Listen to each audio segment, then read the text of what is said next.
The restaurant glittered with polished silverware and quiet ambition. Everything about the place said success. The kind you celebrate once and remember forever. Tonight was supposed to be simple. A promotion dinner. My boss, Elliot Harrow, had insisted on something elegant. My wife, Lena, looked stunning in a deep green dress I'd never seen before. That should have been my first clue. At first, it was normal. Wine poured. Compliments exchanged. Elliot praised my work, his hand cutting the air with confidence. But then I noticed something subtle. Lena wasn't just listening. She was watching him. And not in the polite way people watch someone talk. It was measured, careful. Elliot noticed too. Their eyes met, held, broke apart, then met again. I told myself I was imagining it. Fancy rooms make shadows where none exist. But the feeling lodged itself under my ribs and refused to leave. When Lena reached for her glass, Elliot's gaze followed her hand. When he laughed, she smiled a second too late. Not flirtation exactly, something heavier, like shared knowledge. The toast came. Elliot stood, glass raised, voice warm and practiced. To commitment, he said, glancing briefly at Lena, and to knowing when to protect what matters. That was when he leaned in. Not toward me, toward her. He whispered something I couldn't hear. Lena froze. Her smile collapsed into something raw, shock, then guilt, then fear. Her fingers tightened around the stem of her glass until her knuckles went white. I swallowed hard. The rest of dinner blurred.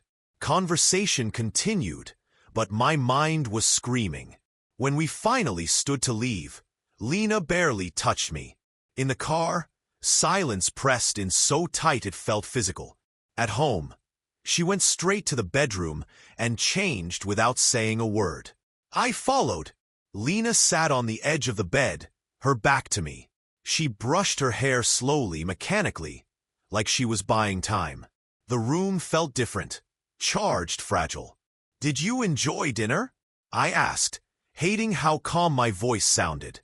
She paused. "It was a lot." That wasn't an answer. I sat beside her, close enough to feel her warmth, but she leaned away just slightly. That hurt more than anything. "Lena," I said softly, "what did Elliot whisper to you?" Her reflection met mine in the mirror. Her eyes were glossy. Not with desire, with dread. "I didn't want you to find out like this," she whispered. My heart dropped. I reached for her hand. She didn't pull away, but she didn't squeeze back either. "Find out what?" She took a shaky breath. "It wasn't romantic. I swear. But he knows something." My mind raced through every ugly possibility. An affair. A mistake. A lie that had finally caught up. "About work?" I asked. She nodded, then shook her head. "About you. About us." The room tilted. She turned fully toward me now, eyes searching my face. "Months ago, before your promotion, Elliot came to me. Not as your boss, as a man trying to clean his own mess. She told me how he'd uncovered an internal investigation. Embezzlement, high-level, dangerous. Names I didn't recognize. One name I did. They're setting you up," she said quietly. "And tonight, he warned me they're moving faster than he thought." I laughed once, sharp and disbelieving. "That's insane."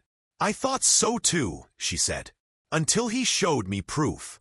Her hand slid into mine now, gripping tight. I noticed she was shaking. He whispered, "If he doesn't resign in 2 weeks, they'll ruin him." The silence that followed was deafening. Sleep didn't come. We lay tangled together, not in passion, but in survival. Lena pressed her forehead against my chest, listening to my heartbeat like she was memorizing it. The next morning, I confronted Elliot, not at the office, at his home.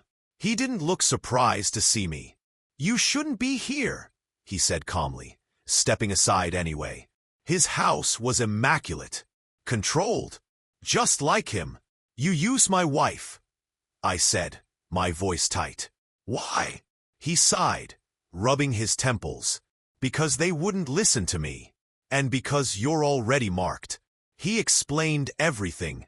The company needed a scapegoat. My rapid rise made me perfect. Lena had crossed paths with the investigation through a charity board.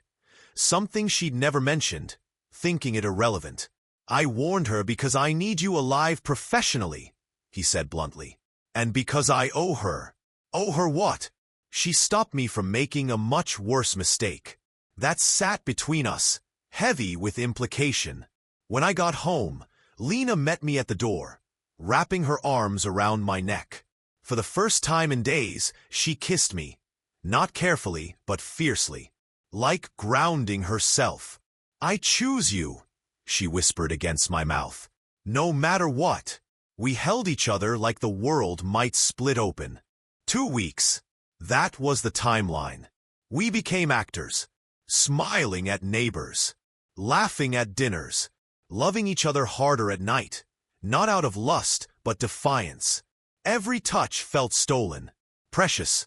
One night, tangled in sheets, Lena traced circles on my chest. "If this goes wrong," she said quietly, "promise me something. Anything. Don't let this secret poison us." I kissed her fingers. "It won't." But secrets always leave residue. I resigned on day 13. Publicly, it looked clean. Privately, Elliot leaked just enough to expose the real culprits. The fallout was brutal. The whispers stopped. Months later, we returned to that same restaurant. Same table. Different people. Lena reached for my hand, her smile soft and real. Funny how a look almost broke us. I squeezed back. Funny how it saved us. Across the room, Elliot caught my eye, gave a brief nod, then disappeared into the crowd. No more secrets, just us, and the quiet understanding that betrayal isn't always what it looks like. Sometimes, it's the shadow cast by protection.